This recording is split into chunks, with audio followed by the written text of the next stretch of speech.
Chapter 20. Hilili's Treasure.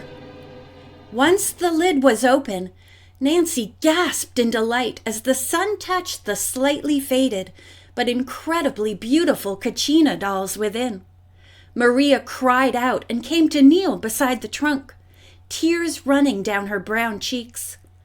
"What is it?" Mr. McGuire shouted, struggling to his feet and limping over to join them. "What is the treasure?"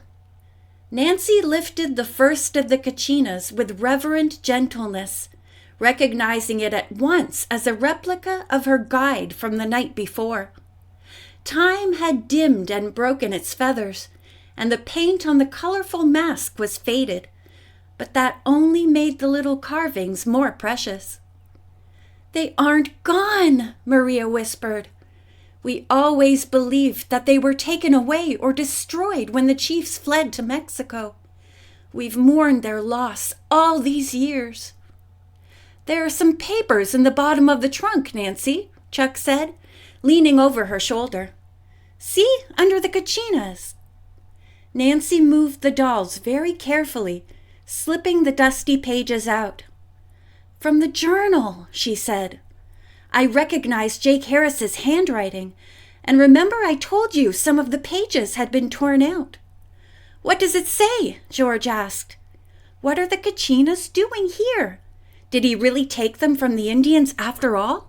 "I think we should go inside with all this," Mr. McGuire said.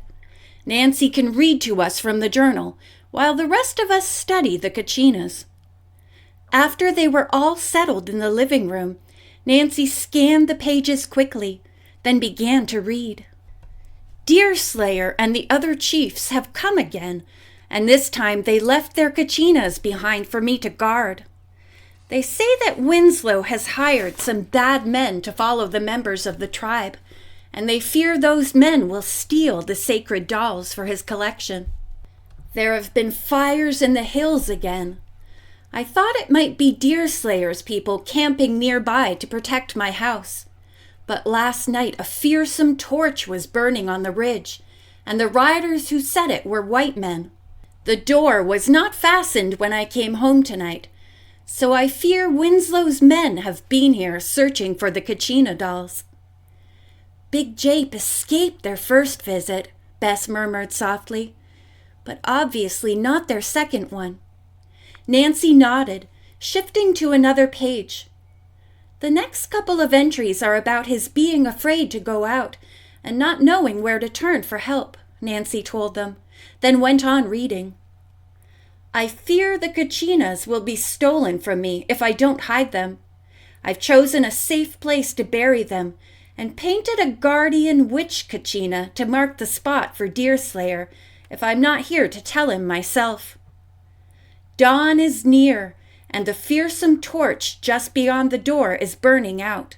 Tomorrow night they may burn even this house to the ground. I shall wait till daylight when they hide from my sight, and I'll bury these few pages with the sacred dolls. When they come tonight, I'll have my rifle ready." Nancy put down the stained pages. "That's all there is," she said. "He must have done what he said, buried the trunk, then barricaded himself in the house to wait." Maria shook her head, turning her attention at last from the Kachinas, which she'd been examining very carefully.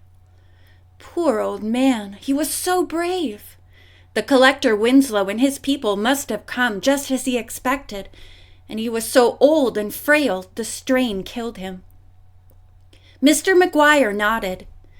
"You can bet that they were the ones that ransacked the house. And they were the ghosts that haunted it the next few years. They knew that he had the Kachinas, and they were determined to find them." "But they didn't," Heather reminded everyone with a grin. "That took someone as smart as Nancy." "With a lot of help from the Kachinas," Nancy reminded them modestly, as she picked up the cloud Kachina doll that had been her guide. "So what happens to the treasure now, Mr. McGuire?" George asked. "I mean, it really is a treasure, isn't it?" "For my people, the Kachina dolls are beyond price," Maria whispered. Indeed, they are extremely precious, McGuire agreed, and they shall be returned to their rightful owners as soon as possible. Maria turned to him, her dark eyes luminous. You mean it? She asked. You know how valuable they are, and they were found on your property. There are collectors who would pay any price you ask for them. The old man smiled at her. Your people trusted Big Jake to protect their most sacred treasure, and he managed to do so at the cost of his life. That doesn't give us any claim to them.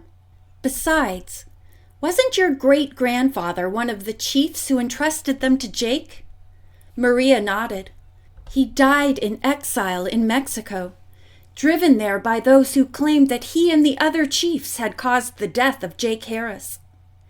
That terrible collector Winslow probably made up the story to cover his own guilt, Bess said.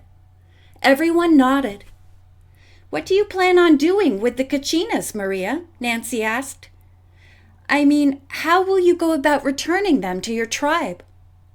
Maria leaned back, lost in thought for several minutes, then she smiled. I think I would like to have Nguyen help me return them, she said. He is a descendant of a chief, and it would truly make my brother's son a member of the tribe. Oh, how wonderful, Nguyen, Nancy breathed. You'll be proud to do it, won't you? She looked at the grinning boy. Nguyen was too overcome to speak, but his happy face when he nodded was answer enough. Will you be here for the ceremonial? Maria asked Nancy.